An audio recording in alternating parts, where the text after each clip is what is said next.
Hey, this is Mad Movie Mark, the Mad Movie Mark Movie Review. Thank you for joining me as I review the 1931 romantic silent adventure film Tabu, A Story of the South Seas.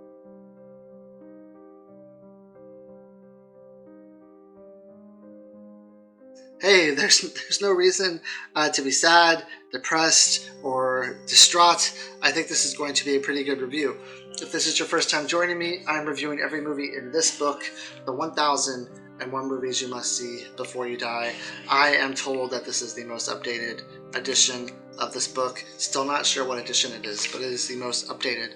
Tabu was directed by F.W. Murnau, who also directed Nosferatu, Sunrise, A Song of Two Humans, and The Last Laugh.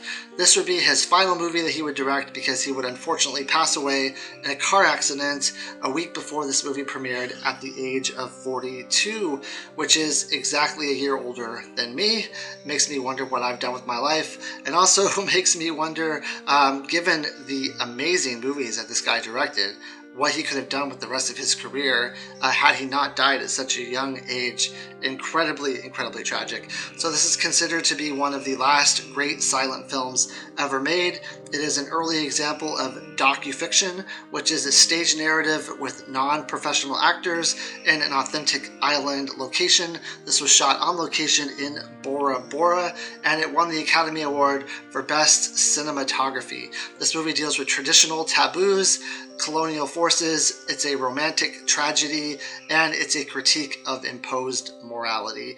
Now, when this movie opens up, we are introduced to two characters, female character named Reri and a male character named Mathai. They are two islanders who are very much in love with each other.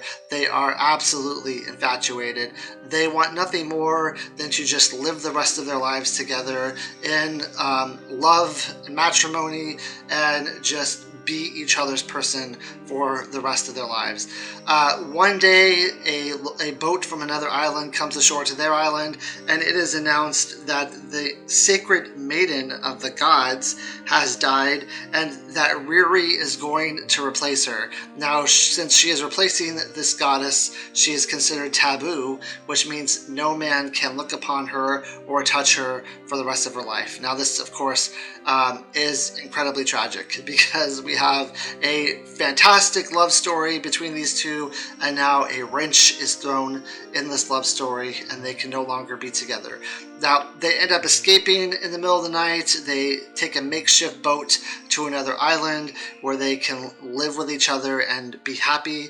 When they get to this other island, these seas that they travel on are absolutely crazy. I don't understand how anyone can sail a boat because the ocean is just terrifying, and they're in this very small makeshift boat traveling across the ocean, and the waves are just thrashing them and just destroying everything around them. And when they get to the island, they're half dead basically, and the islanders nurse them back to health, and they end up having a great time. In fact, too good of a time. They don't understand the concept of money, and they start ordering all these drinks and all this food for the people who are helping them on the island, and they rack up this huge bill that they know nothing about. They're signing stuff. They're just having a great time partying and enjoying life and living life without the traditions and the taboos on the island that they have to worry about.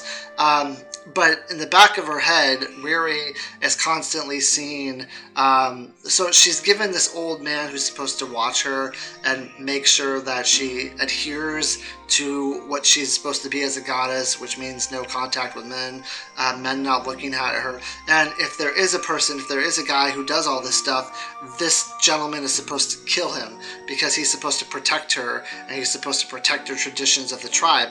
So she's constantly like seeing visions of this guy coming up to her and capturing them and taking her away, and it's almost like the Telltale Heart, where it's like it's beating under the stair or whatever, under the floor, and she's constantly having nightmares, and she's constantly worried that this guy is going to come and take her away. But besides that, that's just kind of in her own head. when she's with Matthias, she is very happy. She's having fun. She's enjoying life. They're enjoying life.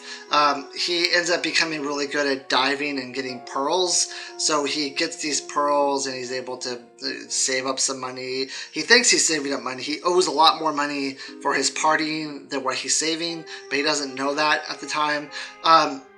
And then one day, the ship actually does come for Reri and Mathai. They've been found, and the person who's kind of the leader of the island comes up to them and says, "Hey, look, like there's this price on your head.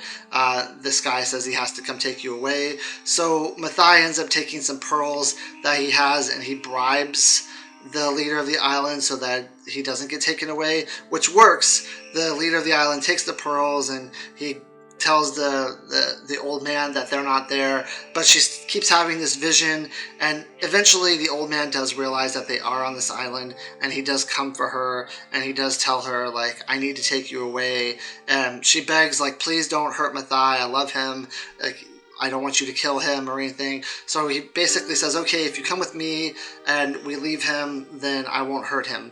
So that's basically what the plan is. Now, Mathai realizes that they're in trouble and that they need to get off this island and they need to go somewhere else. So he tries to buy, like, a way off the island. He tries to buy a ship or something to get himself off the island. But once he goes down to do this, he's told that he has this big bill that he's racked up that he can't possibly pay for. So it seems like all hope is lost and they're not going to be able to get off this island. And then the old man comes to get her, and she ends up leaving Mathai. She leaves a note for him and says, "Look, I love you. I want to be with you for the rest of my life, but obviously this isn't something that we can do because of this taboo that is on me, because of these island traditions that are being forced upon us." And she ends up leaving him, and he does something a bit rash at the end of the movie. I'm not going to go into how it ends exactly because I think that you should watch it, but it's an incredibly tragic ending.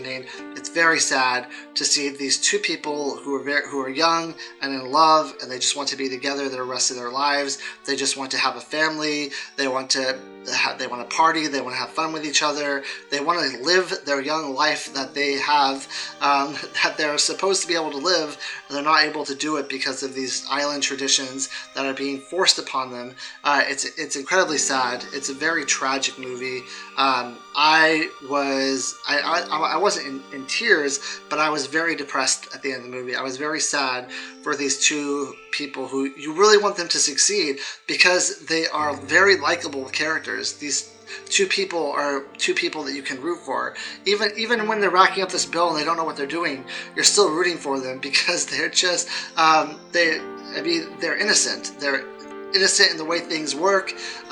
They just want to live their life. They just want to be together, and it's just so sad what's being forced upon them, and they're being forced to live this life that they don't want to live because of island traditions, and because she was picked by the spiritual leader, I guess because she has like pure blood in her or something, but just because she was picked, she didn't volunteer for this. This isn't something she wanted to do, that they were just basically torn and ripped apart from each other and told that they could never be together again. It's almost a little bit like Make Way for Tomorrow in a way, but it's just so tragic. It's so sad.